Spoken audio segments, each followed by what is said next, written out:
শুভেন্দু অধিকারীর ব্যানার নিয়ে চাঞ্চল্য জলপাইগুড়ি শহরে। তাকে নিয়ে বেশ কিছুদিন ধরেই নানা রকম বিতর্ক জল্পনা চলছে। এর মধ্যেই আজ দেখা যায় জলপাইগুড়ি শহরের বিভিন্ন জায়গায় তার ছবি দেওয়া ব্যানার।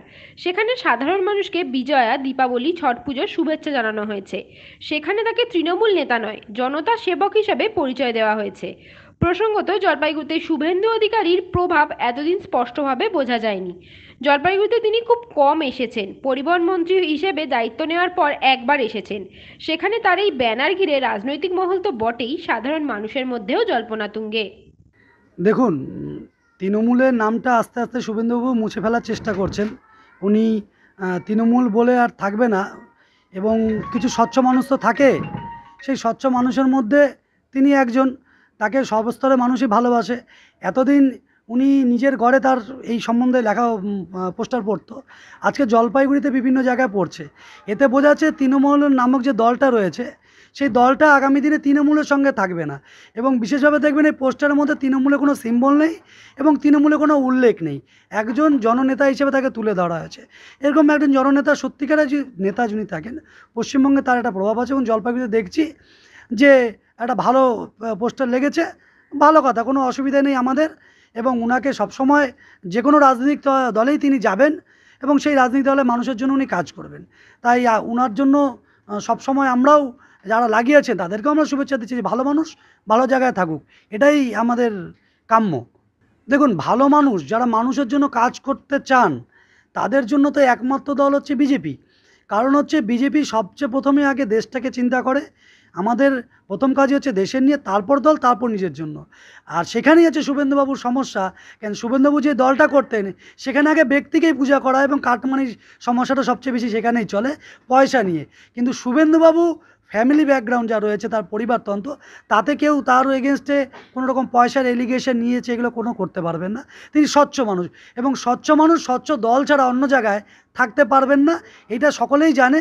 তাই আজ হোক কাল হোক তাকে সেই তৃণমূল দলটাকে ত্যাগ করতেই হবে এবং স্বচ্ছ দল হিসেবে তাকে বিজেপিটাকে বাঁচতেই হবে। এবং তিনি যদি বিজেপিতে আসেন, আমাদের কোনো অসুবিধা নেই। ভালো লোককে আমরা সবসময় আমার দলের মধ্যে স্বাগতম জানাই। বিষয়টা হচ্ছে শুভেন্দু অধিকারী অত্যন্ত দায়িত্বশীল একজন নেতৃত্ব। তৃণমূল যুব কংগ্রেসের সভাপতি ছিলেন। বর্তমানে পশ্চিমবঙ্গ সরকারের দায়িত্বশীল কয়েকটি অত্যন্ত গুরুত্বপূর্ণ দপ্তরের তিনি মন্ত্রী।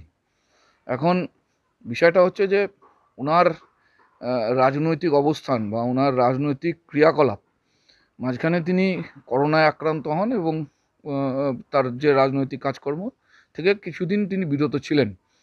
তো এখনও অবধি শুভেন্দু অধিকারী ব্যক্তিগতভাবে যে ধরনের বক্তব্য সভায় পরিবেশন করছেন বা বলছেন, তাতে তিনি তৃণমূলের বাইরে কেউ সেটা ভাবার কোনো কারণ নেই।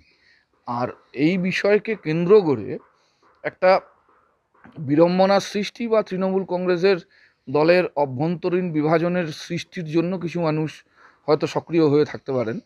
তো উদ্দেশ্য প্রণোদিতভাবে তারা রাজনৈতিক ঘোলাজল তৈরি করবার জন্য এই ধরনের কাজ করে থাকতে পারেন। কিন্তু প্রকৃতভাবে শুভেন্দু অধিকারীর পক্ষে যদি জনসাধারণকে শুভেচ্ছা জানাবার যে রীত বাঙালির মধ্যে আছে বিজয়া, দীপাবলির, সেটা যদি হয়ে থাকে তাহলে তো সেটা কোনো অন্যায় না। কিন্তু এর উদ্দেশ্যটা যদি তৃণমূল কংগ্রেসের মধ্যে বিভ্রান্ত সৃষ্টি করবার জন্য হয়ে থাকে তাহলে এটা অবশ্যই নিন্দনীয় এবং এটা করা উচিত না, বা যারা করছে আমরা মনে করি তাদের সঙ্গে দলের কোনো সম্পর্ক নেই। না না, পরিচিতির বিষয় এটা নয়। তৃণমূল যুব কংগ্রেসের তিনি সভাপতি ছিলেন, সারা রাজ্য জুড়েই তার ব্যক্তিগত পরিচিতি আছে এবং তার কার্যকলাপ, তিনি তো আর নতুন দলে আসেননি, তিনি দলের সৃষ্টিলগ্ন থেকে দল করছেন। তো সুতরাং পরিচিতির বিষয় না, আমাদের যেটা বক্তব্য সেটা হচ্ছে দলের একটা শৃঙ্খলা আছে, দলের একটা নিয়ম আছে এবং দলনেত্রীকে কেন্দ্র করেই আমাদের দল পরিচালিত হয়। তার বক্তব্য এবং তার যে দলকে পরিচালনা করার ক্ষেত্রে আমাদের কর্মী যারা আমরা, আমাদেরকে যে ধরনের নির্দেশ থাকে তার মধ্যেই আমরা আবদ্ধ থাকি।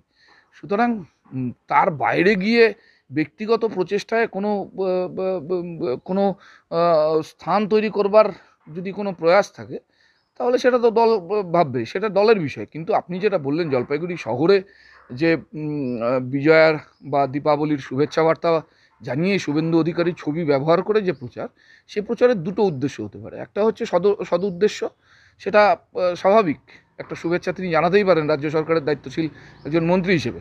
কিন্তু সেটা নিয়ে যদি কেউ ঘোলাজল তৈরি করবার চেষ্টা করে, তারা তৃণমূল কংগ্রেসের ভালো চায় না বা তারা তৃণমূল কংগ্রেসের কেউ নয় বলে আমি মনে করি। এটা আমার ব্যক্তিগত অভিমত। না, জনতার সেবক তো বটেই। যারা তৃণমূল কংগ্রেস করেন বা দায়িত্বশীল মন্ত্রিত্বে আছেন বা জননেতা যারা, তারা অবশ্যই জনতার সেবক। কিন্তু ছবিটাই তো যথেষ্ট। একজনের সে কি বা তার কি পদ বা তার কি দায়িত্ব, তার থেকে বড় কথা তার ছবিটা যখন ব্যবহার করা হচ্ছে, তাতেই পরিষ্কার যে তাকে ব্যবহার করা হচ্ছে।